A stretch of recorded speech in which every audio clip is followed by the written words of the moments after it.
चलिए नमस्कार साथियों, आप सभी का स्वागत है आज की क्लास में।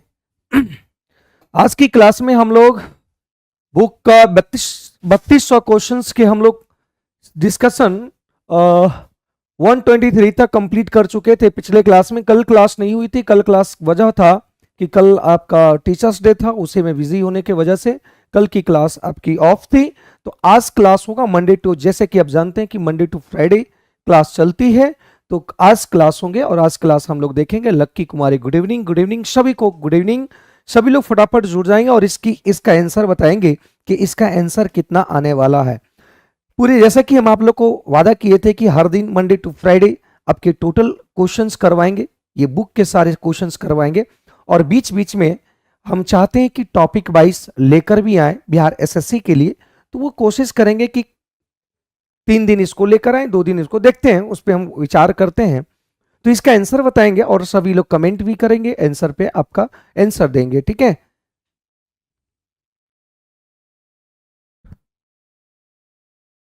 चलिए सभी लोग फटाफट जुड़ जाएंगे और आज की क्लास ये देखो बेहतरीन सवाल है और ये आपके आरआरबी ग्रुप डी में पूछा गया था। अगर देखना एक चीज देख रहे होंगे, अभी जितने भी सवाल आप बना रहे होंगे तो आप देख रहे होंगे कि सबसे बहुत बहुत बहुत महत्वपूर्ण आपका जो होता है वो आपका ट्रिपलेट है। वो आपका ट्रिपलेट है और ट्रिपलेट से आप देख पा रहे होंगे कि सवाल आपके जो ट्रिपलेट से बहुत ज्यादा सवाल आपके पूछे जा रहे हैं। तो हम ना क्यों ना ये ट्रिपलेट को हम अच्छे तरीके से कवर कर लें कि जहां पे आपको कोई प्रॉब्लम ना आए, क्योंकि हर बार हर क्वेश्चंस में लगभग हर 5 क्वेश्चंस में क्वेश्चंस आपके ट्रिपलेट यूज हो रहे हैं। तो उसको अच्छे तरीके से आप लोग ट्रिपलेट को याद कर लेंगे, क्योंकि आपके पेपर में बार बार पूछा जाता है, इसलिए ध्यान देंगे, ठीक है। चलिए ये सवाल का आंसर बताएंगे रोहित। चलो इसका आंसर बताएंगे। कह रहा है कि यहां पे ए स्क्वायर प्लस बी स्क्वायर और इक्वल टू सी का स्क्वायर। अब यहां पे कह रहा है कि 3 पूर्णांक जिनका एबीसी, ये पूर्णांक है, मतलब पूर्णांक कहने का मतलब ये पूर्ण संख्या है और पाइथागोरस थ्योरम से ये होता है। ये कह रहा है कि ए बी और सी एक पाइथागोरस थ्योरम नंबर है। मतलब पाइथागोरस थ्योरम कहने का मतलब हुआ कि ये अगर 3 होगा, 4 3 4 5, ये चीज आप जानते होंगे क्योंकि ये पाइथागोरस थ्योरम है। तो पाइथागोरस थ्योरम बहुत सारे होते हैं, ये 6 8 10 भी होते हैं, ठीक है। ये आपके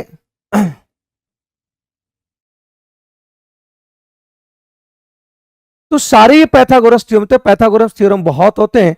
तो आपको जानना यहां पे है, आपको जानना यहां पे कि पाइथागोरस थ्योरम का अधिकतम मान 37 है। अगर अधिकतम मान 37, इसका कहने का मतलब अधिकतम कहने का मतलब ये सी आपका 37 है, तो ये 37 का स्क्वायर, जब 37 कह रहा है सी अगर 37 है तो हम जानते हैं मेरे भाई पाइथागोरस जो होता है वो 12 और 35 होता है। 12 और 35 होता है, मतलब ए बराबर 12 होगा, बी बराबर 35 होगा और 37 आपका जो है वो सी होगा। और ये कह रहा अधिकतम, और ये जो सी होता है आप जानते हैं कि ये अधिकतम ही होगा, मतलब ये कर्ण की काम करेगा, ये कर्ण की काम करेगा। इसका मतलब इसका ट्रिपलेट जो है वो 12 35 और 37 होगा। तो इसमें पूछ रहा है इसका न्यूनतम मान कितना होगा, तो न्यूनतम मान आपका 12 होगा। जैसे ही 37 देखने की कोशिश किए और ये ऑप्शन को देखे तो ऑप्शन में जहां 12 आ गया, मतलब 12 35 37 होता है। ये हम अच्छे तरीके से जानते हैं और सवाल को हम लोग कर पाए और देख पाए कि आंसर क्या होता है। तो ये आपका आ गया आंसर, ठीक है भाई। अगले सवाल पे बढ़ते हैं और अगले सवाल को देखो, ये भी बेहतरीन सवाल है। अगर आप लोग बना पाएंगे तो बताइएगा कि ये आंसर क्या है। और ये भी ग्रुप डी में पूछा गया सवाल है। तो ग्रुप डी में आपके सवाल बहुत लेवल के क्वेश्चंस भी हैं और कुछ इजी भी क्वेश्चंस हैं। हर तरीके के क्वेश्चंस आपके पेपर में पूछा जाता है। तो इसका आंसर बताएंगे भाई, तो आप लोग कमेंट करो भाई, आंसर बताओ, इसका आंसर क्या आएगा। करा 3 सेंटीमीटर किनारे वाले एक वर्ग के प्रत्येक कोण से, क्या बोल रहा है भाई, क्या बोल रहा है, देखो यहां पे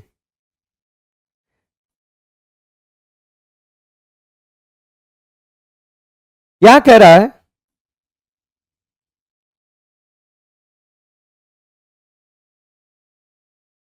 ये एक वर्ग है, ठीक है, एक वर्ग है। अब एक यहां पे कह रहा है कि एक वर्ग है और ये वर्ग आपका जो दिया हुआ है मेरे भाई, ये 3 सेंटीमीटर दिया हुआ है, ये भी आपका 3 सेंटीमीटर का दिया हुआ है। ये कह रहा है 3 सेंटीमीटर किनारे वाले एक वर्ग प्रत्येक कोने से 0.5 सेंटीमीटर का रेखाखंड को काट दिया जाता है और कटे हुए हिस्से में से एक शीर्ष है। देखो यहां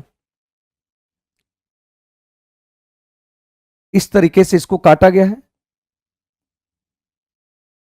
सॉरी त्रिभुज काटा गया है, त्रिभुज काटा गया ना, कोने को काटा गया। तो ये 0.5 और ये भी 0.5, इस तरीके से यहां भी काटा गया भाई, ये भी 0.5 और ये भी 0.5 का, और यहां हर कोने में काटा गया है 0.5 और ये भी 0.5, और यहां पे हर कोने में काटा गया, मतलब ये 0.5 और ये भी 0.5, मतलब हर कोने में इसको क्या किया है, कट कर दिया, हर कोने में क्या किया है, कट कर दिया है। अगर हर कोने में कट किया, इस बात को समझिएगा, हर कोने में इसको कट किया गया है, तो ये आपका एक देखिएगा क्या बन जाता है, एक अष्टकोण बन जाता है। अष्टकोण कहने का मतलब अष्टभुजा बन जाते हैं, 1 3 4 5 6 7 और 8। अब यहां बोला गया है कि देखो यहां सवाल क्या बोला गया, इस प्रकार बने अष्टकोण का परिधि और क्षेत्रफल निकालना है।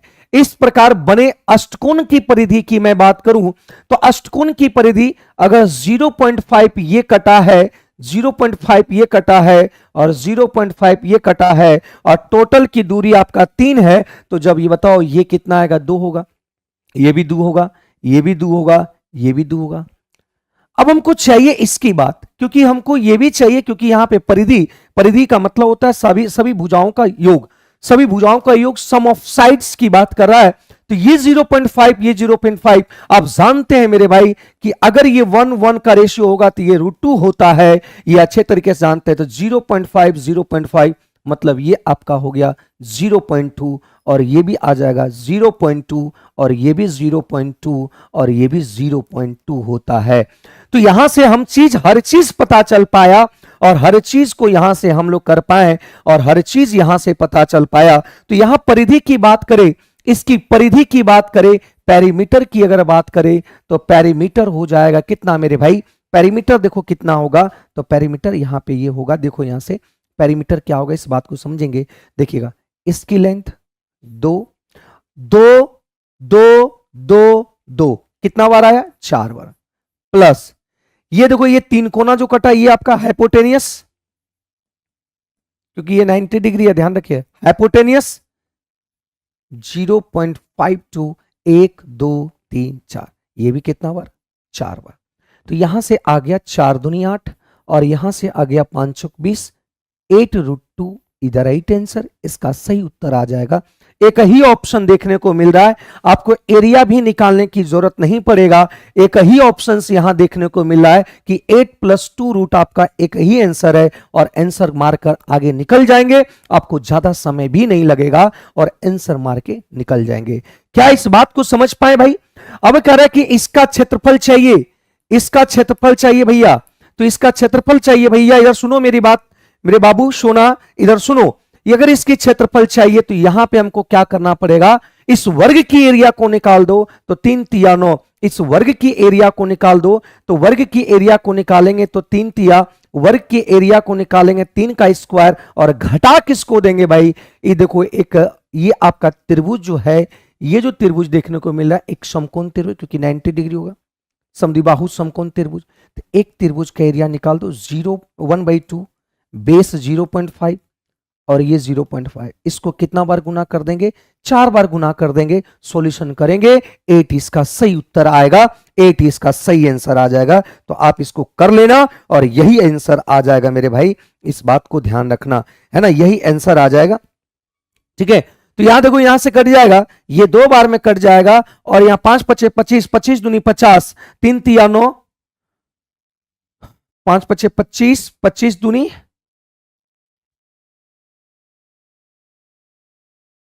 ये कितना हो गया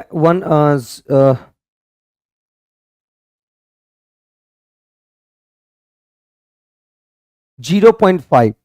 अब 0.5 को जब हम घटाएंगे तो 0.5 को जब हम घटाएंगे 25 50 3 तिया 9, 0.5 मतलब यहां से 0.5 इसमें से घटेगा तो 8.5 आ जाएगा, 8.5 सेंटीमीटर स्क्वायर आएगा। तो एक ही आंसर आपको देखने को मिला। यहाँ पे देखिए सबको 8-8 माना है, इसका मतलब आपको टेंशन भी नहीं लेना है, क्योंकि एरिया 8 है, ये भी एरिया 8 है, ये भी एरिया 8 है, ये भी एरिया 8 है, आपको निकालने की जरूरत ही नहीं था भाई।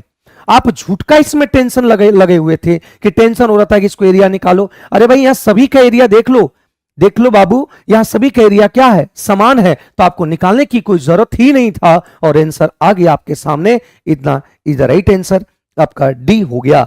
अगली सवाल को देखो और इसका आंसर बताओ कि 126 नंबर में पानी एक टंकी 5 मीटर लंबी, 3 मीटर चौड़ी और 1 मीटर गहरी है, तो उसमें कितना लीटर पानी अट सकता है। तो एक बात समझना,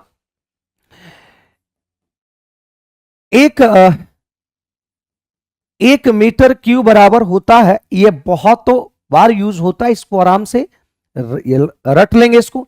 1 मीटर क्यूब बराबर होता है 1000 लीटर। एकदम दिमाग में बैठा लो, दिमाग में बैठा लो, दिमाग के कॉपचे में इसको डाल लो मेरे भाई।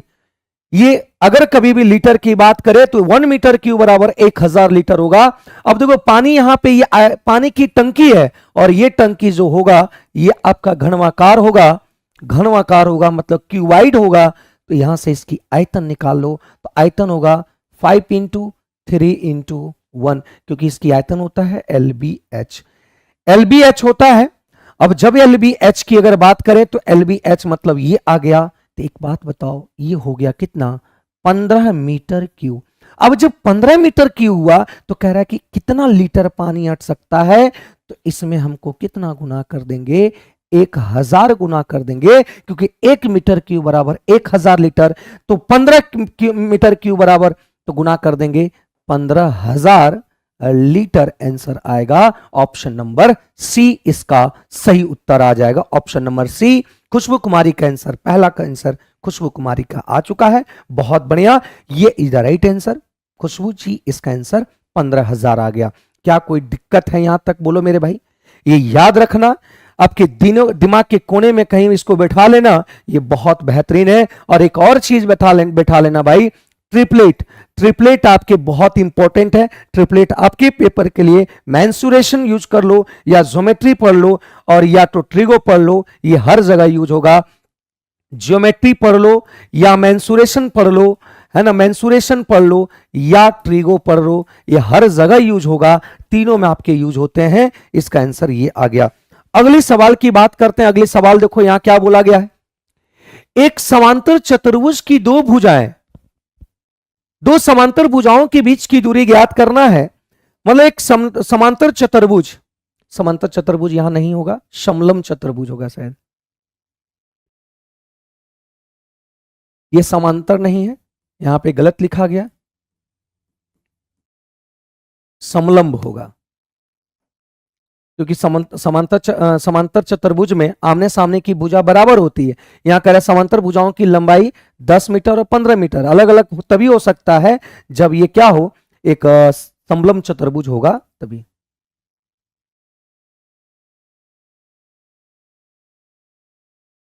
ये एक समलंब चतुर्भुज है और समलंब चतुर्भुज में हम जान रहे हैं यहां पे कि ये आपका दिया हुआ है 10 सेंटीमीटर। समांतर चतुर्भुज ये भी आपका समानांतर होगा, ये दोनों आपका समानांतर होता है, तो ये आपका 15 सेंटीमीटर हो गया। अब कह रहा है कि ये दोनों समांतर भुजाओं के बीच की जो दूरी है, बीच की जो दूरी है ये हाइट होगा, बीच की दूरी जो है वो हाइट है। इसी हाइट को आपको निकालना है और इसका एरिया भी दे रखा है कितना, यहां भी समलंब करो, इसका एरिया भी 150 किलोमीटर होगा। तो एक बात बताओ, समांतर चतुर्भुज का एरिया होता है हाफ इंटू समांतर भुजा का योग 15 और 10 25 इंटू ऊंचाई होता है हम लोग के अनुसार एरिया इतना, लेकिन क्वेश्चंस में एरिया दे रखा है कितना 150। तो देखो यहां से 25 छक्का और ये h बराबर आ गया कितना 12 सेंटीमीटर। इधर right answer 12 centimetre option number A, 12 centimetre option number A. Ranjan का आ रहा है, खुशबू कुमारी का आ रहा है, जितने भी बच्चे जुड़े हुए हैं आपसे रिक्वेस्ट है कि कॉपी और कलम लेकर बैठें और सॉल्व करने की कोशिश करें। जब सॉल्व नहीं करेंगे ना तो आपकी मानसिक जो है वो आपकी कैलकुलेशंस उतना फास्ट नहीं हो पाएगा जब तक आप कलम नहीं चलाओगे। दिमाग से भी बहुत जरूरी है, दिमाग से भी आप यूज कर सकते हैं, लेकिन आपकी कैलकुलेशन दिमाग से यूज ज्यादा नहीं कर सकते हैं। तो ये चीज को थोड़ा सा आप कलम कॉपी लेकर बैठो और आंसर का क्वेश्चंस की जवाब देने की कोशिश करो। जब कमेंट करेंगे तो मुझे भी अप्रिशिएट लगता है और होते हैं कि इसको और एक अच्छे तरीके से आप लोग को बता सके। देखो यहां से अगली सवाल की मैं बात करूं, अगला सवाल देखो कितना बेहतरीन सवाल है और बहुत इजी है, बहुत इजी है। देखो एक कॉन्सेप्ट है, थोड़ा सा इस बात को समझिएगा, एक कॉन्सेप्ट को अच्छे तरीके से ध्यान में बैठा लेना कि ये कॉन्सेप्ट क्या कहता है कि किसी भी त्रिभुज में अगर हम बात करें, किसी भी त्रिभुज में, त्रिभुज की यहां पे 3 भागों में इसको बांटा है, ये ए मान लिया, इसकी बेस बी है, इसकी बेस सी है। एक बात बताइए, एक बात बताओ मेरे भाई, सभी की हाइट जो होगी, सभी की हाइट, इस त्रिभुज की भी हाइट यही होगा, इस त्रिभुज की भी हाइट यही होगा, ये त्रिभुज की भी हाइट यही होगा। देखो इस त्रिभुज की बात करें, कहिएगा सर इस तरीके से बना हुआ है, इसकी हाइट यहां जाएगा, इससे क्या मतलब है, इसकी हाइट यहां पे आएगा, ये हाइट का लाएगा। तो हाइट आपका सेम होगा। एक त्रिभुज की बेस जितना भी भाग बांट सकता है, एक त्रिभुज की बेस अनेकों भाग में बांट सकते हैं, अनेकों त्रिभुज बना सकते हैं, लेकिन इसमें हाइट आपका सेम रहेगा। जब जब यहां पे बात करें कि हाइट अगर कांस्टेंट है, हाइट अगर कांस्टेंट रहता है मेरे भाई, जब हाइट कांस्टेंट रहता है तो हम कहेंगे कि जो यहां पे आधार है, आधार मतलब क्या, बेस, इसका ratio A ratio B ratio C है।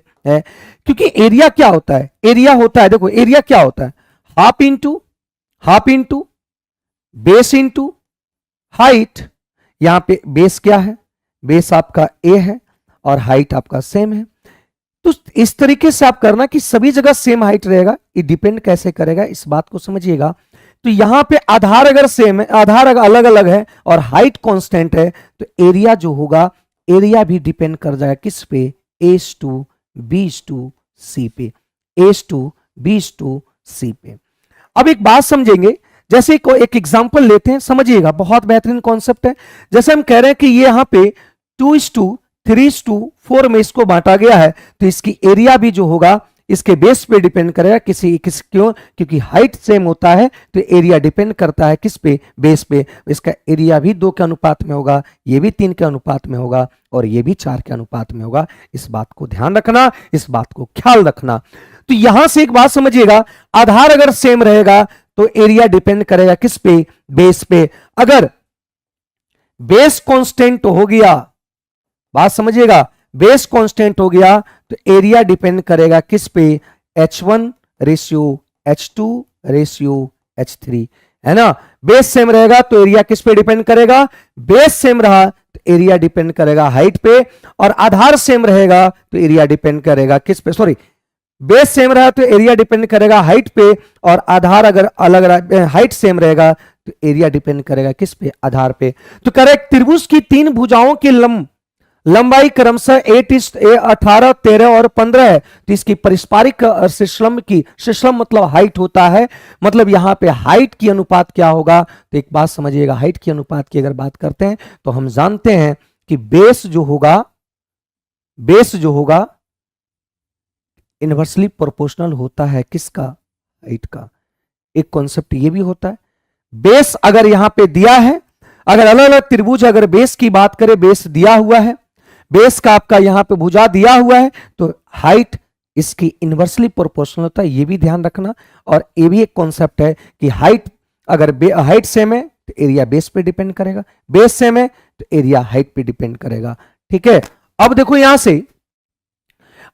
पे बेस दिया हुआ है, हम जानते हैं कि बेस जो है हाइट के इनवर्सली प्रोपोर्शनल होता है, याद रखना। तो यहां पे क्या है, तो हाइट शीर्षलम मतलब हाइट निकालना है, हाइट मतलब इसका उल्टा करेंगे, 1/8, 1/13 और ये 1/15, ठीक है। ये आ गया, अब देखो ये आ गया, तो 1/8 और 1/13 और ये 1/15। तो यहां क्या करेंगे, हरों का एलसीएम लेंगे।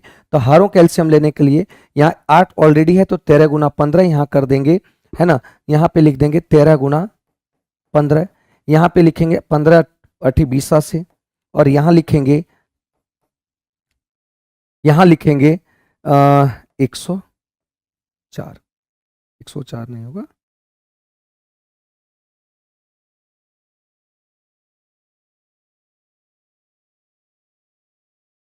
एक मिनट एक मिनट एक मिनट एक मिनट एक मिनट, रुक जा रुक जा रुक जा रुक जा।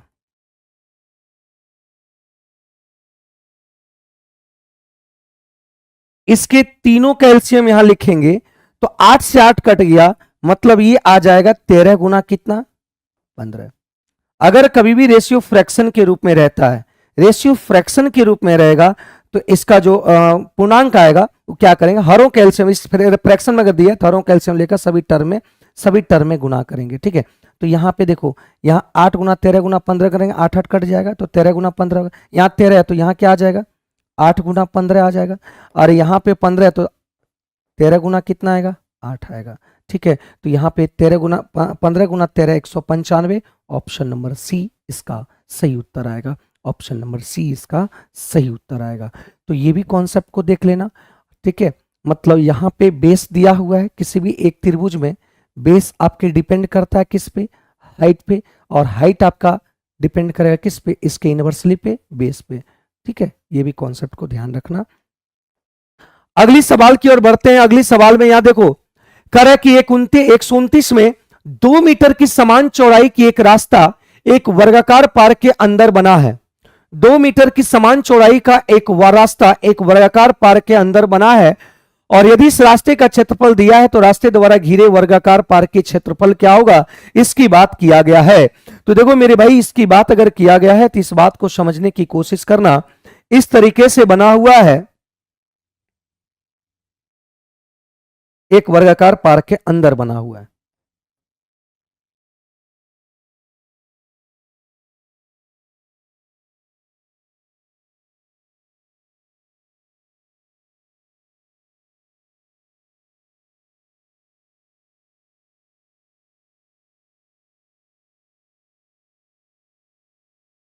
इसका आंसर बताएंगे आप लोग।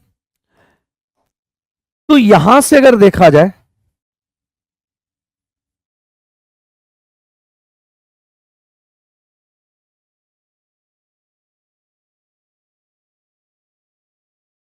प्रिंस कुमार कौन से क्वेश्चन नहीं समझ पाए तो उसको बताओ, कौन से क्वेश्चंस आप नहीं समझ पाए उसको आप कमेंट करेंगे, कौन से क्वेश्चंस में आपको प्रॉब्लम हुआ है, तो वो चीज को हम देखेंगे। प्रिंस कुमार वो बताएंगे, अगर प्रॉब्लम हुआ तो हम उसको फिर से समझाने की कोशिश करेंगे। जैसे अगर पिछले सवाल में, इस सवाल को बताते, अगर पिछले सवाल में प्रॉब्लम हुआ तो हम बताने की कोशिश करेंगे। ये दिया हुआ है ए और ये दिया हुआ है ए, भुजा है, एक पार्क है, और पार्क के अंदर 2 मीटर की चौड़ाई का एक रास्ता बनाया गया। तो बताओ इसकी भुजा क्या होगा, एक छोटे एक वर्ग बनेगा, इसकी भुजा कितना होगा a-4। तो रास्ते का जो क्षेत्रफल होगा,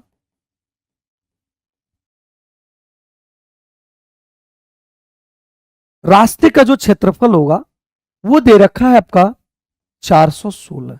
तो हम लोग के अनुसार रास्ते का क्षेत्रफल क्या होगा, बड़े वर्ग की एरिया में से छोटे वाले वर्ग की एरिया को क्या करेंगे, घटा देना है स्क्वायर करके, बड़े वाले वर्ग के क्षेत्रफल में से छोटे वाले को खींच के निकाल देना है। तो जो बचेगा वही आपका क्या कहलाएगा, रास्ते का क्षेत्रफल कहलाएगा। तो यहां से देख पा रहे हैं कि यहां आ गया a² माइनस a² प्लस 4 चौक 16, तो माइनस यहां प्लस होता है तो यहां लेकिन माइनस में होगा, क्योंकि ऑलरेडी माइनस में गुणा करेंगे। तो ये आपका क्या हो जाएगा -16, और ये -2a भी आएगा तो माइनस माइनस प्लस हो जाएगा, 4 दूनी 8 4, और ये आ जाएगा इतना। तो ये कट गया इस तरीके से, है ना। यहां पे आपका आ जाएगा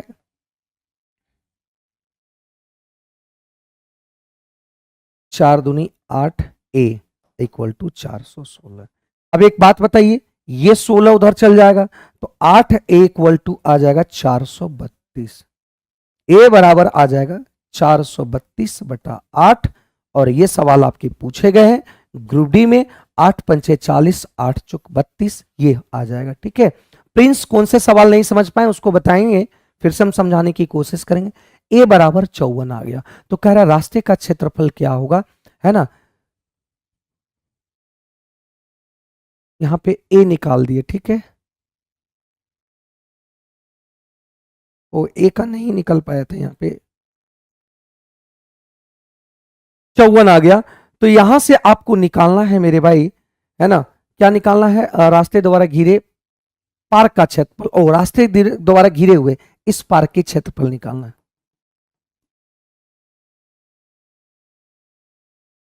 तो यहां पे ए का मान आ गया 50। तो बताओ ये 2 कम है, इधर भी 2 कम है, सॉरी 54 आया। तो ये आपका 54 आया, तो पूरा ये मिलकर पूरा 54 हुआ। तो ये 54 हुआ, तो इधर भी 2 कम, इधर भी 2 कम है, तो ये वाला आपका आ जाएगा कितना 50। और इसका एरिया निकालने की बात कर रहा है। भुजा आ गया कितना 50 आ गया, तो 54 में से 4 गया 50 आ गया, तो इसका एरिया हो जाएगा 50 गुना 50, मतलब ये आपका 2500 आ जाएगा। इसका सही उत्तर आएगा 2500, इसका सही उत्तर आ जाएगा। ठीक है, अब देखो इसको आप बिना, एक बात समझिएगा, बिना कुछ किए हुए आप आंसर बता सकते थे। कहिएगा सर कैसे, ये आरआरबी ग्रुप डी में पूछा गया था सवाल, और विदाउट सॉल्यूशन के, बिना कुछ सॉल्यूशन किए हुए आप इसका आंसर बता सकते थे। बोलिएगा कैसे सर, कैसे इसको बता सकते थे, कैसे हम इसको सॉल्व कर सकते थे। देखो यहां पे, देखो बात को समझो, यहां पूछ रहे रास्ते द्वारा घिरे गए वर्गाकार पार्क का क्षेत्रफल, और वर्गाकार की क्षेत्रफल की अगर बात करते हैं तो वर्गाकार की एरिया जो होता है भुजा स्क्वायर होता है, वो किसी ना किसी का स्क्वायर होगा। तो एक ही ऑप्शन चारों में से देखने को मिल रहा है, एक ही ऑप्शन चारों में से देखने को मिल रहा है, वो है आपका कौन, डी, जो 25 का स्क्वायर है। और इसका आंसर आप 2500 मार के आगे निकल सकते हैं। अगर कोई बंदा अगर स्मार्ट तरीके से सोचता है, अगर किसी भी क्वेश्चंस को फोड़ने की क्षमता रखता है, अगर वो स्मार्ट तरीके से अगर सोचता है, तो वो आंसर आप अगर इसको सॉल्व करने की कोशिश करते, जिस तरह से मैंने आपको सॉल्व करके दिखाया और सॉल्व करता और तब आंसर जाके निकालता, आप अगर वो बंदा अगर कोई स्मार्ट तरीके से अगर सोचा होता, तो आप डायरेक्ट एक सेकंड में क्वेश्चन को सॉल्व करके और टिक मार के आंसर को आगे निकल जाता, इसमें उतना समय लॉस नहीं करता। तो रिजल्ट उस व्यक्ति का होगा, उस छात्र का होगा जो इस तरीके से वर्कआउट, कम समय में क्वेश्चन को सॉल्व कर पाए।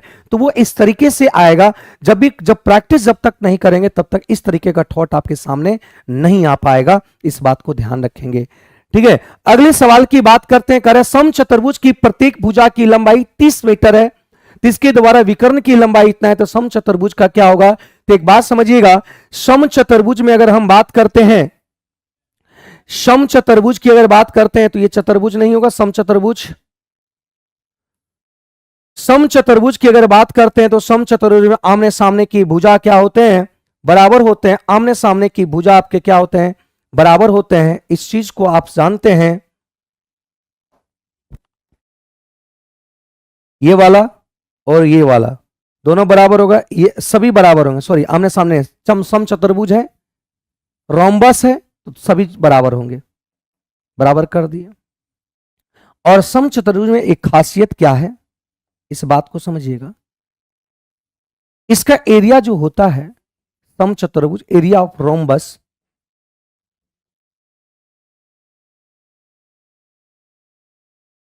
होता है half into D1 into D2, विकर्ण 1 और विकर्ण 2, एक विकर्ण ये है और एक विकर्ण ये है। तो यहां से एक विकर्ण दे रखा है, ये 36 दे रखा है, सॉरी विकर्ण की लंबाई 36 दे रखा है, भुजा आपका 30 है, विकर्ण की लंबाई 36 दे रखा है। तो ये एक दूसरे को बाइसेक्ट करता है, एक दूसरे को बाइसेक्ट करता है, एक दूसरे को ये क्या करता है, बाइसेक्ट करता है, एक दूसरे को बाइसेक्ट करता है, और ये 90 डिग्री पे बाइसेक्ट करता है। कितने डिग्री पे, 90 डिग्री पे बाइसेक्ट करता है। इस बात को समझिएगा। ये एक ट्रायंगल बन गया और ये एक ट्रायंगल, कैसा ट्रायंगल बन गया, एक राइट एंगल ट्रायंगल बन गया। जब कह रहा है ये मान लेते हैं 36 है, तो ये 18 होगा, और ये भी आपका कितना होगा, 18 होगा। ये 18 होगा। तो हमको D1 की बात करें तो यहां से एक बात समझे कि D1 की मान दे रखा है आपका, मान लेते हैं 36, तो D2 निकालना है। तो D2 निकालने की अगर बात करें तो ये वाला निकाल लेते हैं, तो ये आपका 62 करता है। अगर ये भुजा निकल गया तो इससे हम लोग क्या करेंगे, दुगना निकाल देंगे मेरे भाई। अगर दुगना निकाल दिए तो आंसर अपने आप तुरंत ही आंसर आ जाएगा। तो देखो यहां पे क्या करते हैं, ये 18, ये 30, तो एक काम करते हैं, इसको काटेंगे। देखो ये किससे लगता है, 6 से भागा लगा कितना बार में, 5 बार में। ये भी देखिए 5 छक्का 30, 3 छक्का 18।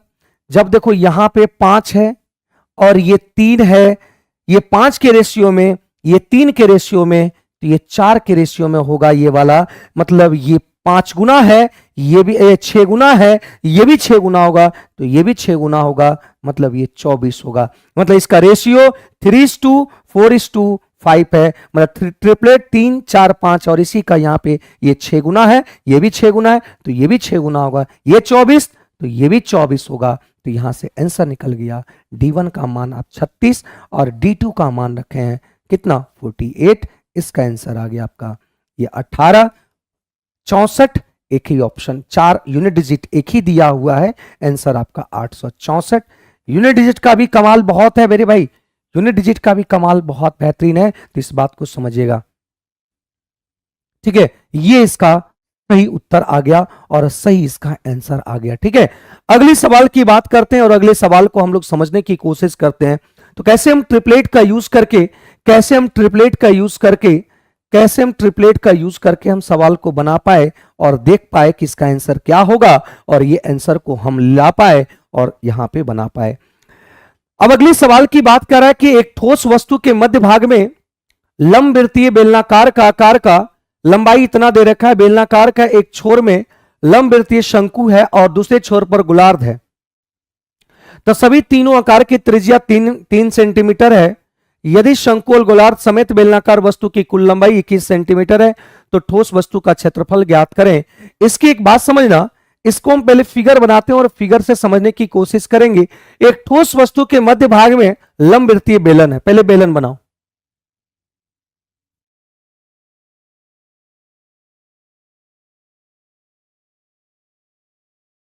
बेलन बना लिए। कार्य बेलनाकार के एक छोर पर लंबवृत्तीय शंकु है, शंकु है, और बेलनाकार, और दूसरा छोर पे गोलार्ध है। ठीक है, इसी तरीके से फिगर बनाया, कोई दिक्कत?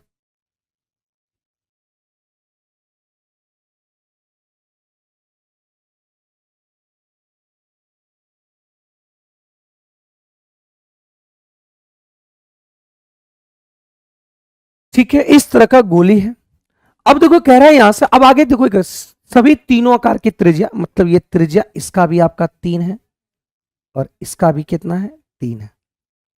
यदि शंकु और गोलार्ध के समेत मिलाकर कुल लंबाई यहां से लेकर यहां तक दिया हुआ है 21। तो एक बात बताइए, गोलार्ध है तो इसका भी 3 होगा, होगा ना, इसका भी 3 होगा। इस बात को समझेंगे, क्लियर है? अब देखो क्या बोला है, त्रिज्या 3 है, गोलार्ध इतना है, टोटल लंबाई इतना है। तो एक बात समझेंगे यहां पे आपको करना, सर अंकगणित कब पढ़ाओगे इसका बताना प्लीज। देखो भाई, क्वेश्चंस आपके सब में पूछे जाते हैं, तो जब में सब में पूछा जाता है सवाल, तो हर चीज को हम बताएंगे, हर चीज को इसमें देखने की कोशिश करेंगे। क्यों? जब तक अगर नहीं इसमें सॉल्व करवाएंगे तो कोई भी यहाँ पे उपाय नहीं है, क्योंकि ये भी सवाल आपके उतना ही मत। अब देखो एक बेलनाकार लंबाई भी दिया है 14, मतलब यहां से इसकी लंबाई 14 है,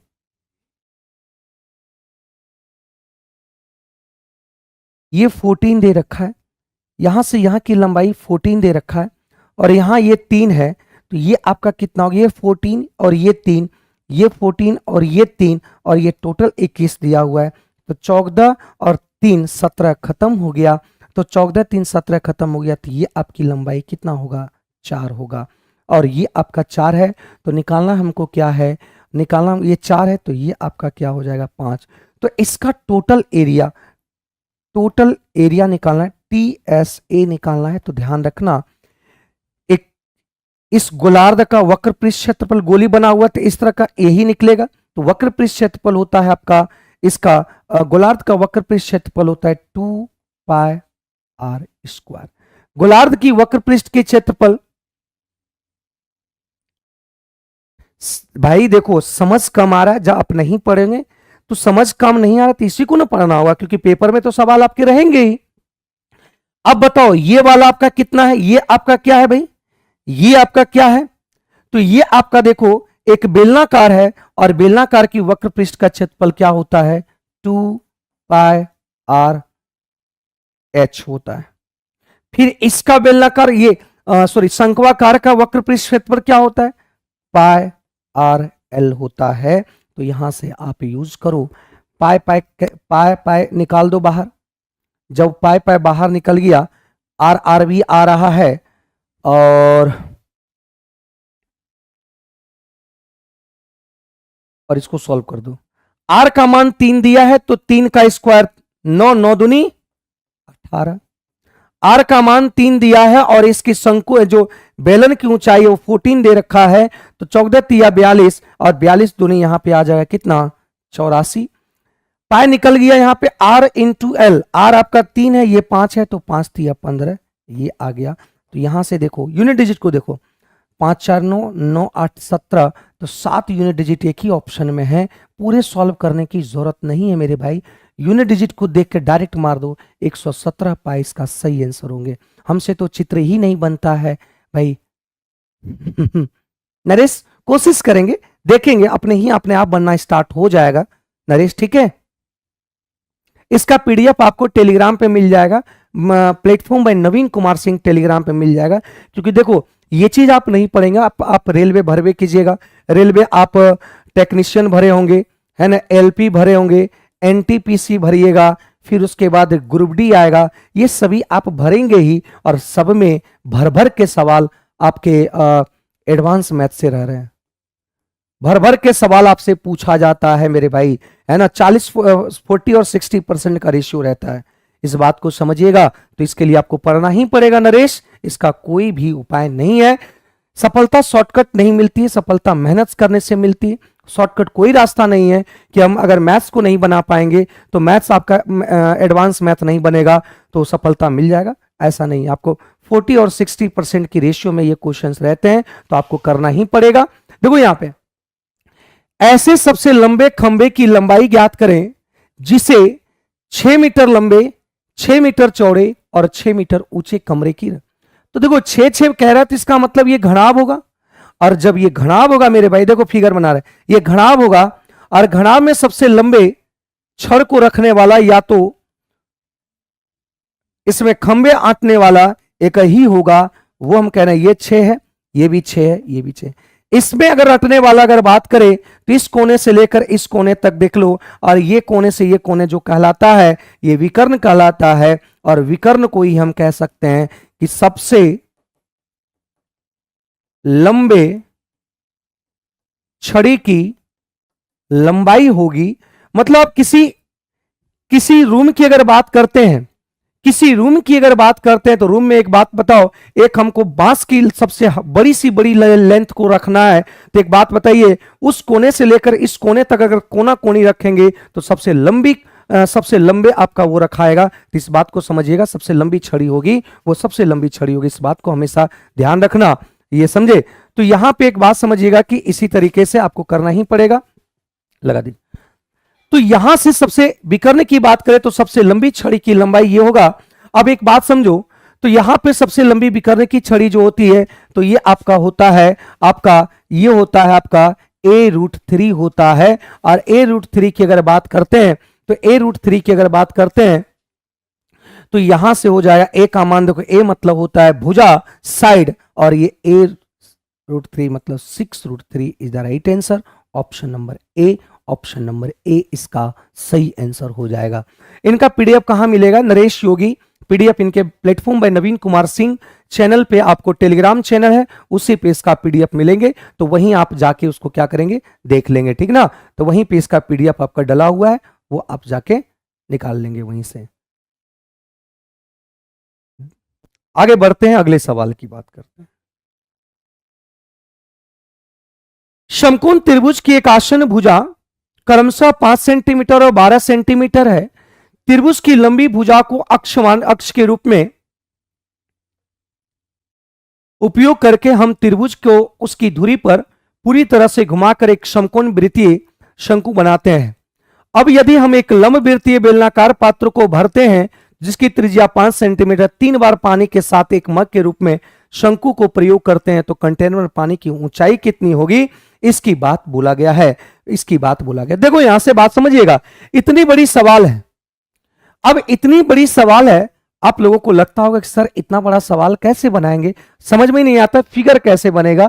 तो हम फिगर बनाने की कोशिश करते हैं। एक बात समझे, हम यहां पे एक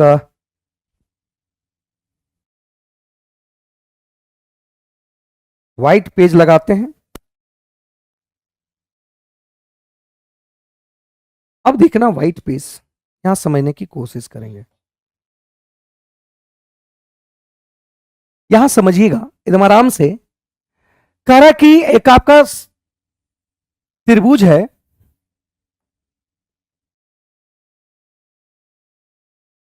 एक त्रिभुज है और ये त्रिभुज आपके एक समकोणीय है। ये एक त्रिभुज समकोणीय है।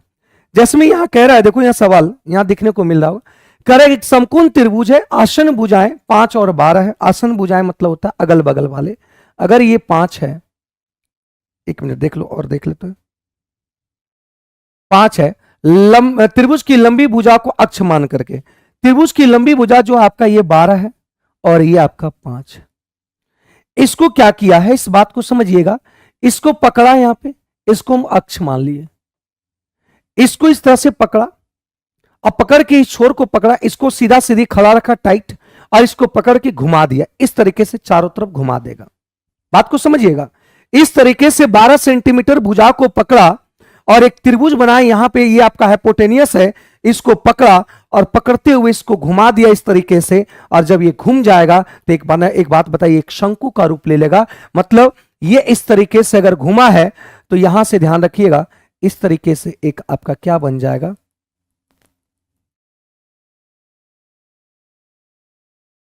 एक फिगर बन गया, एक शंकु बन जाएगा। इसको पकड़ के घुमा दिए चारों तरफ, ये एक शंकु बन गया। और ये 12 है, ये 5 है, तो ये आपका 13 होगा। आप अच्छे तरीके से जानते हैं। तो ये एक क्या बन गया, एक कोण बन गया, एक कोण का रूप धारण कर लिया, एक कोण का रूप धारण कर लिया। अब इसी कोण के धारण कर लिया। अब यहां से क्वेश्चन क्या पूछ रहा है, क्वेश्चंस को देखते हैं, वे बता रहे हैं। अब यदि हम एक लंबवृत्तीय बेलन पात्र को भरते हैं जिसकी त्रिज्या 5 सेंटीमीटर 3 बार पानी के साथ एक मग में जाता है तो उसको ऊंचाई कितना बढ़ेगा, इसकी बात किया गया। अब एक बात समझना, एक चीज समझने की कोशिश करना। ये एक मग है, ये एक मग है। इसी मग से क्या किया, एक यहां पे एक बेलनाकार प्रकार का एक बर्तन लिया और इसमें से पानी को इसमें डाल रहा है। और ये इसको क्या किया, एक मग पानी लिया डाल दिया, फिर दूसरा मग से इसमें पानी लिया डाल दिया, तीसरा मग लिया, 3 बार इसमें डाला गया। कितना बार डाला गया, 3 बार इसमें डाला गया है। तो पानी की ऊंचाई मान लेते हैं कि पानी की ऊंचाई आपका यहां तक आ गया। आपका पानी की ऊंचाई मतलब यहां पे h ऊंचाई तक बढ़ गया। तो h ऊंचाई तक, इसकी त्रिज्या दे रखा है कितना, इसकी त्रिज्या दे रखा है कितना, 5। बेलन का त्रिज्या कितना दे रखा है, 5 दे रखा। तो एक बात समझो, इसकी वॉल्यूम की अगर बात करते हैं तो 1/3 पाई आर स्क्वायर। आर कितना है, दोनों का 5 ही है भाई, देखो तो, हाँ 5 है। तो ये आपका आर स्क्वायर मतलब ये 5 का स्क्वायर इंटू हाइट कितना है, 12। और इस प्रकार से ये एक मग नहीं डाला, इसमें एक मग का आयतन था, इसमें 3 मग डाला गया। तो इसमें 3 गुना कर देंगे तो इसका जितना आप पानी इसमें 3 मग में जितना पानी होगा ये सारा डाला गया, मतलब इतने की वॉल्यूम बराबर होगा इसकी वॉल्यूम। तो पाई आर स्क्वायर की बात करेंगे 5 स्क्वायर, और यहां पे h निकल आएगा क्योंकि पानी डालने के बाद h ऊंचाई तक बढ़ गया, यही h ऊंचाई निकालना है। तो सीधी सीधी पाई से पाई काट दो, 5 स्क्वायर से 5 स्क्वायर काट दो, 3 से 3 कर दो, मतलब ये 12 सेंटीमीटर आपकी ऊंचाई बढ़ेगी, 12 सेंटीमीटर इसकी ऊंचाई बढ़ेगी। Option number 12 is the right answer. Option number 12 इसका सही आंसर होगा। क्या इस बात को समझ पाए कि सवाल किस तरीके से आपका पूछा गया? अगर सवाल को आप समझ पाएंगे तो सवाल को ही अगर समझ पाए तो आप याद रखना सवाल आपके लिए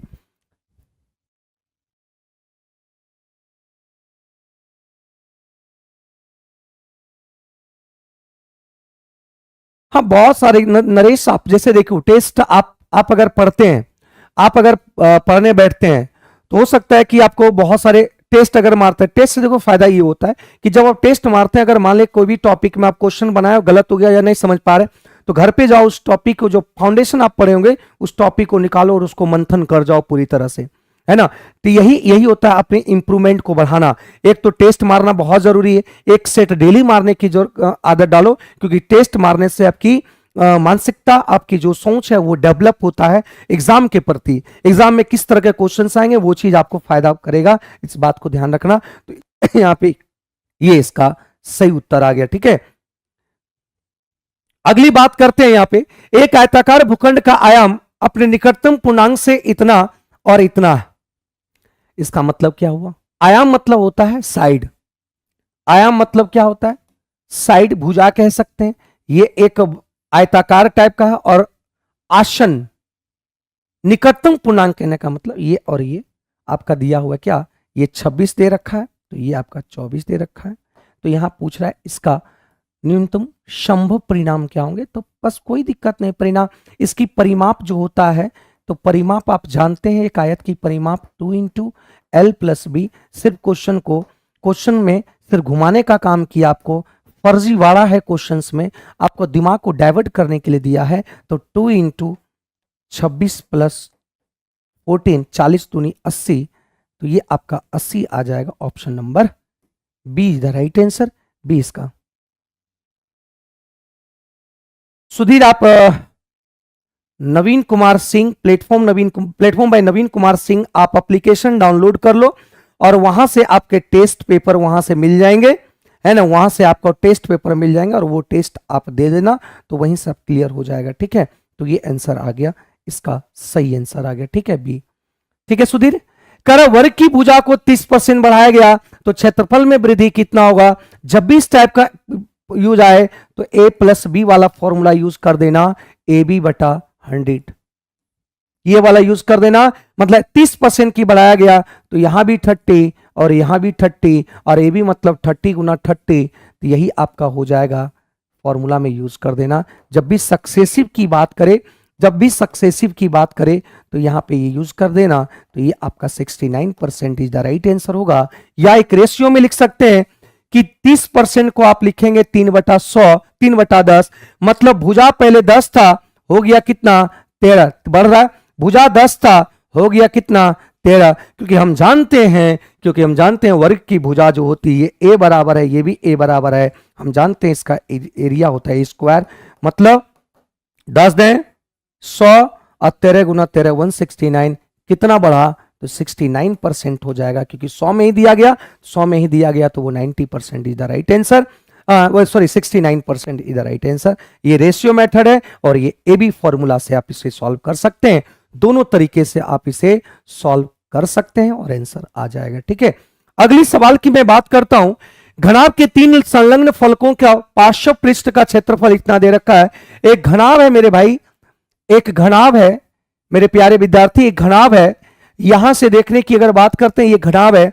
घनाभ में एक कोना से अगर बात करते हैं, एक घनाभ है, उसकी सतह एक तल वाला सतह, एक साइड वाला सतह और एक फेस वाला सतह है, और सभी का एरिया दे रखा है। मान लेते हैं इसका 30 दे रखा है, इसका पूरे का 50 दे रखा है और इसका 60 दे रखा है। इसका मतलब यहां से हम जानते हैं ये एल बी एच होता है। तो एल बी मान लेते हैं आपका बड़ा वाला मान लो 60, और यहां से अगर बात करते हैं बी एच की बात करते हैं 50 मान लो, एच एल की बात करते हैं 30, कुछ भी किसी को मान लो, आंसर पर कोई प्रभाव नहीं पड़ने वाला क्योंकि ये गुणनफल में है। अब बताओ कि यहां पे मुझे पूछ रहा आयतन, तो घनाभ की आयतन जो होता है वो एल बी एच होता है और इसी को निकालना है, तो मुझे एल बी एच चाहिए। तो एल इंटू एल 2 बार, बी 2 बार, सी 2 बार, मतलब एल इंटू गुना में है तो एल बी एच का हो जाएगा स्क्वायर, स्क्वायर है ना। 6 पंचे 30, 30 तिया 90,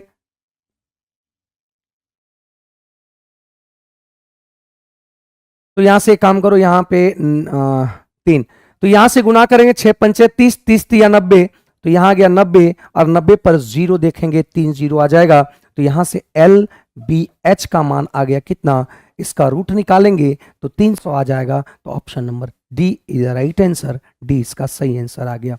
ठीक है, अजय कुमार का आ रहा है, चंद्रवंशी जी आप लेट से जुड़े हैं, सुधीर का आपका आंसर आ गया, नहीं आया, सुधीर सी बोल रहे हैं, नहीं गलत बात है, डी सी नहीं होगा, आपके 300 आंसर होंगे, ये इसका सही उत्तर आएगा। ठीक है, क्लियर है।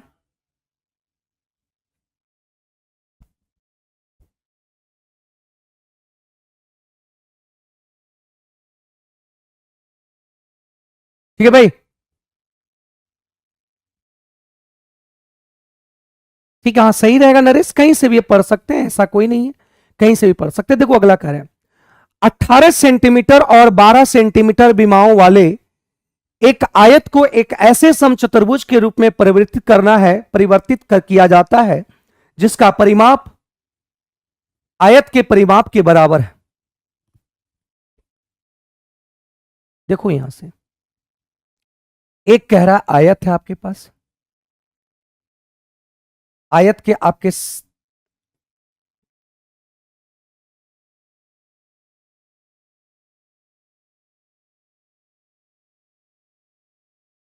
है ना, आयत के आपके जो हैं, तो आयत में आप जान रहे हैं, आयत में आपका ये होता है, यहां पे लंबाई होता है, तो लंबाई दे रखा है 18 और ये दे रखा है 12। अब क्या करें, इसकी विमाओं वाले एक आयत को एक ऐसे समचतुर्भुज के रूप में परिवर्तित किया जाता है, मतलब इसको चेंज कर दिया और एक समचतुर्भुज के रूप में इसको परिवर्तित किया गया। समचतुर्भुज में चारों भुजा क्या होते हैं, बराबर होते हैं, ये भी ए, ये भी ए, सभी बराबर होते हैं। इसका परिमाप आयत के परिमाप के बराबर होगा। क्या किया, ये तार से बना हुआ था, इसको चेंज करके एक वर्गाकार बना दिया, मतलब चेंज करके एक समचतुर्भुज बना दिया, सॉरी इसको आयत को चेंज करके एक समचतुर्भुज बना दिया।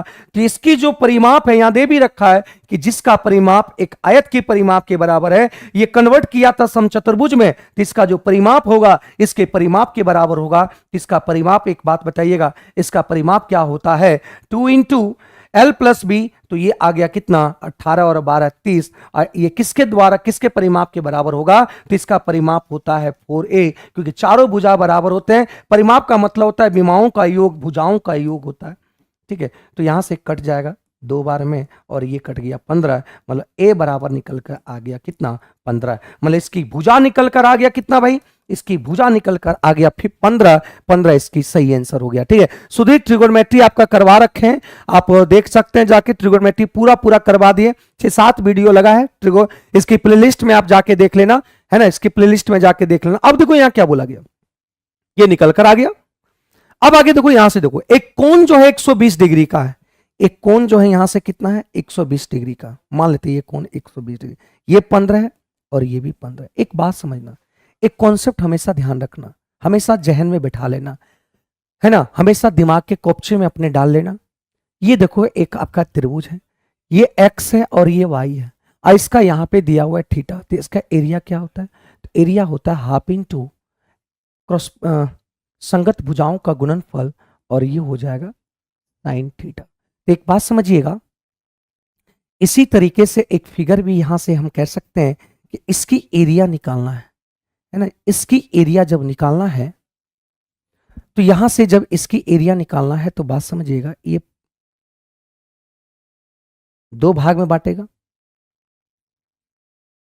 ये भी, और ये 2 भाग में, एक भाग का एरिया निकाल लो, उसमें दुगना कर दो, तो यहां से देखो एरिया निकालेंगे तो ये आपका 15, ये भी 15, तो यहां से हो जाएगा हाफ इंटू 15 गुना 15 225, और गुना साइन 120, और पूरे पर 2, क्योंकि ये 2 टर्म है, ये भी 2 एरिया बन गया, एक एरिया ये, एक, तो एक एरिया निकाल दिया, उसमें दुगना कर दिए, तो ये निकल कर आ जाएगा।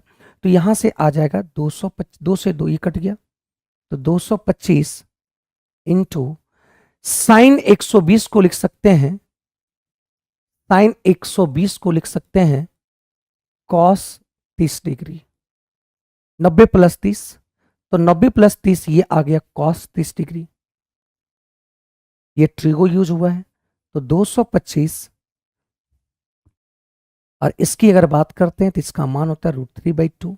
तो आंसर यही आ जाएगा, ये option number D, option number D is the right answer. ठीक है,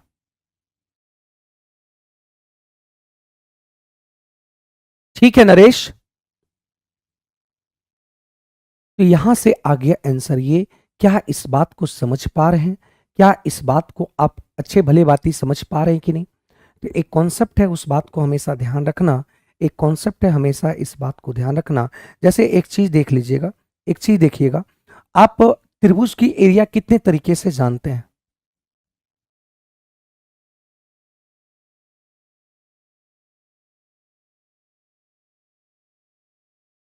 त्रिभुज की एरिया कितने तरीके से जानते हैं? एक ये त्रिभुज है, एक ये त्रिभुज है, तो एरिया कितने तरीके से जानते हैं? एक तो आप कहिएगा सर, आप तो एक कहिएगा हीरोन फॉर्मूला से। अगर ये ए बी सी दिया हुआ है तो आप कहिएगा सर पहले एस निकाल लो, A plus B plus C, A plus B plus C by 2, और हीरोन फॉर्मूला से एरिया निकालेंगे तो ये आ जाएगा एस इंटू एस माइनस ए, एस माइनस बी और एस माइनस सी। दूसरे तरीके से आप कह सकते हैं कि इसमें हाइट दिया हुआ है, हाइट दिया हुआ है h, तो यहां से कहिएगा हाफ इंटू बेस, आपका यहाँ पे half into base into height. ये दो, अगर बेस दिया है और हाइट दिया हुआ है, ठीक है, एक काम ये कर सकते हैं। क्लियर है? दूसरा काम आप ये कर सकते हैं, दूसरा काम आप सिंपल त्रिभुज की बात कर रहे हैं, हम ये कोई नाम नहीं दिए, सिंपल त्रिभुज की मैं बात कर रहा हूं, half into base into height. अगर एक यहां पे ये दिया हुआ है, अगर ये थीटा दिया हुआ है, ये एक्स दिया हुआ है, ये वाई दिया हुआ है, तो यहां से एरिया निकल कर आएगा हाफ इंटू क्रॉसपोंडिंग साइड्स की गुणनफल, क्रॉसपोंडिंग साइड्स का गुणनफल एक्स इंटू वाई, और ये आपका साइन थीटा होगा। जब ये थीटा दिया है और इसके क्रॉसपोंडिंग, थीटा जिस एंगल का दिया हुआ उसके क्रॉसपोंडिंग साइड दिया हुआ है, तो आप ये एरिया निकाल सकते हैं इतने तरीके से। ठीक है, अच्छा ठीक है सुधीर, मैं उसको करवा दूंगा। ठीक है, ठीक है भाई, ठीक है सुधीर, मैं बना दूंगा उसके लिए। तो ये सारे चीजों को समझ पाए। देखो एक चीज समझिएगा, 16 मीटर लंबे और 10 मीटर चौड़े हॉल के फर्श पर बिछाने के लिए 20 सेंटीमीटर और 10 सेंटीमीटर आकार की कितनी ईंटी की आवश्यकता होगी?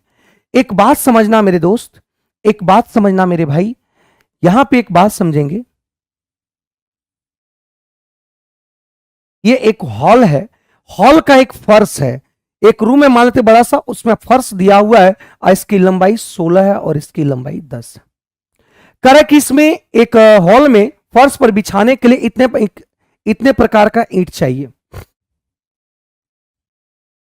ईंट चाहिए, इस तरीके से ईंट बना हुआ है,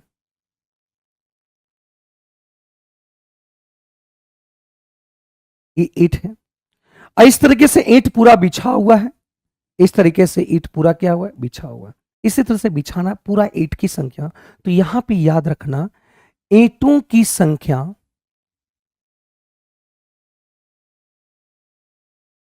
ईंटों की संख्या तभी पता चल पाएगा, ये पूरे सतह का एरिया निकाल लो, तो सतह मीटर में है, ये मीटर में है, ये भी मीटर में है और ये सेंटीमीटर में है, तो दिक्कत इस बात का हो जाएगा, तो ये सेंटीमीटर में, क्योंकि ये 20 आपका दे रखा है और ये 10 सेंटीमीटर दे रखा है, तो इसको भी सेंटीमीटर में चेंज कर दो।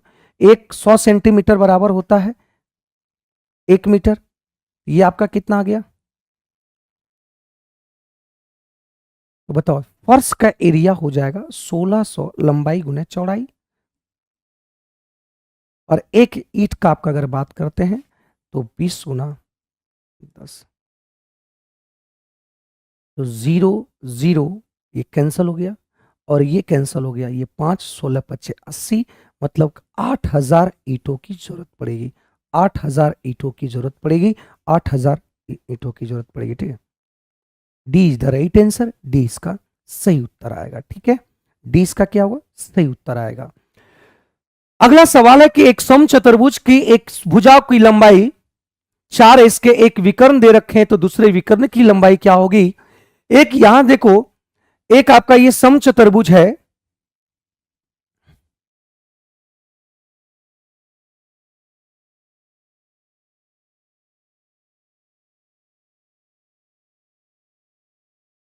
ये एक समचतुर्भुज है। असमचतुर्भुज की आमने सामने की भुजा बराबर होती है, रोम्बस इसको बोलते हैं। इसको हम लोग क्या बोलते हैं, समचतुर्भुज को रोम्बस बोलते हैं। इसकी भुजा की लंबाई 4 है और ये भी 4 है। कह रहा है इसका विकर्ण एक आपका दे रखा है कितना, 6, और एक विकर्ण मान नहीं दिया हुआ है। तो एक बात समझना कि इसमें रोम्बस में, समचतुर्भुज में विकर्ण को एक दूसरे को बाइसेक्ट करता है, एक दूसरे को बाइसेक्ट करता है, और बाइसेक्ट जहां करता है वो कह रहा है कि वो दोनों एक दूसरे को 90 डिग्री पे बाइसेक्ट करता है। समचतुर्भुज के विकर्ण एक दूसरे को 90 डिग्री पे बाइसेक्ट करता है। बाइसेक्ट का मतलब होता है बराबर भाग में डिस्ट्रीब्यूट करता है और 90 डिग्री पे डिस्ट्रीब्यूट करेगा। एक 6 है, अगर एक 6 कहने का मतलब ये अगर 3 है तो ये भी 3 होगा, क्योंकि एक की लंबाई, एक विकर्ण की लंबाई 6 है, तो ये 3, तो ये भी 3 होगा। इस बात को समझना। ये एक 90 डिग्री ट्रायंगल बन गया, मतलब एक समकोण त्रिभुज बन गया। जब एक समकोण त्रिभुज बन गया तो ये कर्ण हो गया। ये आपका मान तो बेस मान लो, या आधार मान लो, या ऊंचाई मान लो। ये ऊंचाई है तो ये आपका बेस निकलेगा, तो ये इसका निकल करके आएगा रूट अंडर कर्ण का स्क्वायर और माइनस इसका 3 का स्क्वायर। तो यहां से आ जाएगा कितना, √7 आएगा। तो यहां बोला गया है दूसरे विकर्ण की लंबाई, मतलब इस विकर्ण की लंबाई,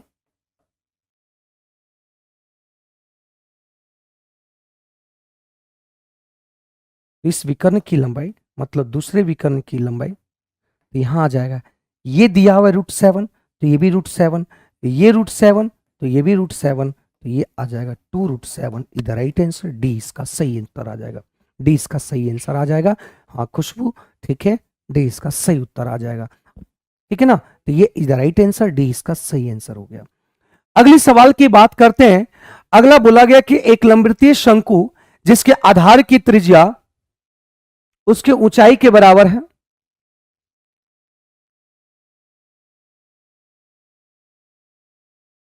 देखो यहां एक शंकु है, कह कि यहां पर एक लंबवृत्तीय शंकु जिसके आधार की त्रिज्या उसके ऊंचाई के बराबर है। मतलब अगर ये कह दें कि त्रिज्या, अगर त्रिज्या x है तो ये भी आपका x होगा, क्योंकि हाइट और, क्योंकि यहां पे हाइट और त्रिज्या दोनों कह रहा है बराबर है। अब तोड़ के पढ़ो अगले सवाल को।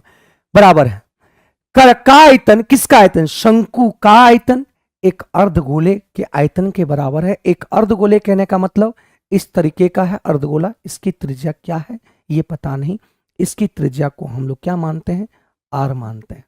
तो इसकी जो आयतन होगा, इसका जो इसका वॉल्यूम जो होगा वो 1/3 पाई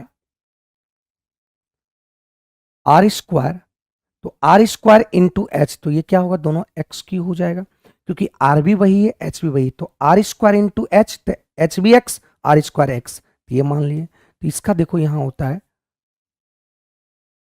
पूरे गोले का 4/3 होता है पाई r³। तो ये 2 से 2 कट गया, ये 3 से 3 कट गया, और यहां पे आंसर देखने को मिल गया। यहां से आंसर देखने को मिल गया क्या, देखो यहां से ये x³ और ये r इधर आ जाएगा x³, तो ये आ गया 2 बटा कितना 1। तो यहां से रेशियो हम निकाल सकते हैं कि x बटा r, तो ये आ जाएगा कितना, क्यूब रूट ऊपर चल जाएगा और यहाँ 1 पे क्यूब रूट जाएगा तो कोई फर्क नहीं पड़ेगा। मतलब आंसर हो गया बी, इसका सही आंसर आ जाएगा, बी इसका सही उत्तर आ जाएगा। ठीक है, बी इसका सही आंसर आ जाएगा। 3 4 5 से नहीं होगा क्या, नहीं यहाँ पे 3 4 5 कैसे होगा, यहाँ देता तब ना, ये 3 है या 4 है तो ये तब होगा, ऐसे नहीं होगा। ठीक है, तो ये इसका सही आंसर आ गया। तो यहां तक हम लोग सारे क्वेश्चंस को कर पाए। क्लियर है यहां तक, तो यहां तक सारे क्वेश्चंस हम कर पाए। आगे जो सवाल होंगे कल नेक्स्ट क्लास में, ये 140 तक हम कर पाए।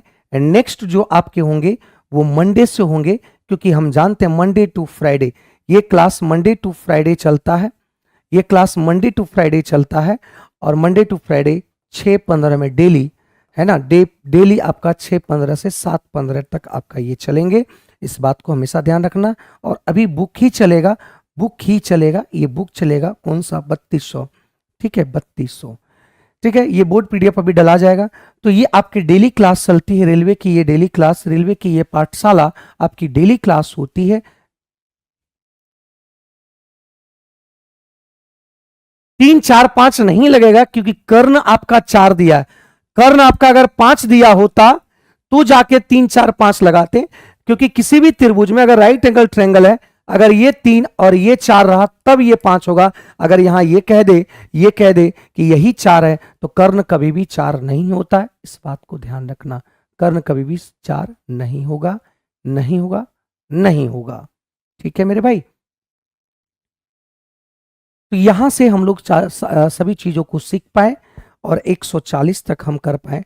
तो अब नेक्स्ट क्लास हम जब भी लेंगे वो मंडे टू फ्राइडे, याद रखना, Monday to Friday, Monday to Friday daily class होती है, ठीक है, फ्राइडे। तो यहां तक सारे क्लास को कंप्लीट कर पाए। कुछ बीच में छुट्टी भी होती है, जबकि जिसे कुछ कल टीचर्स डे थे इसलिए नहीं ले पाए, है ना। तो यहां तक हम लोग कर पाए और फिर देखेंगे निचले सोमवार से इसके बाद की सवाल। टोटल 180 सवाल है, तो हम लोग 40 सवाल को देख पाए। 180 सवाल टोटल है, टोटल आपके 180 सवाल है। तो 40 सवाल हुआ, 2 दिन और लगेगा, 20 सवाल और ये भी 20 सवाल, ठीक है। इसके बाद ज्योमेट्री स्टार्ट करेंगे, ज्योमेट्री के बाद फिर हम कुछ ये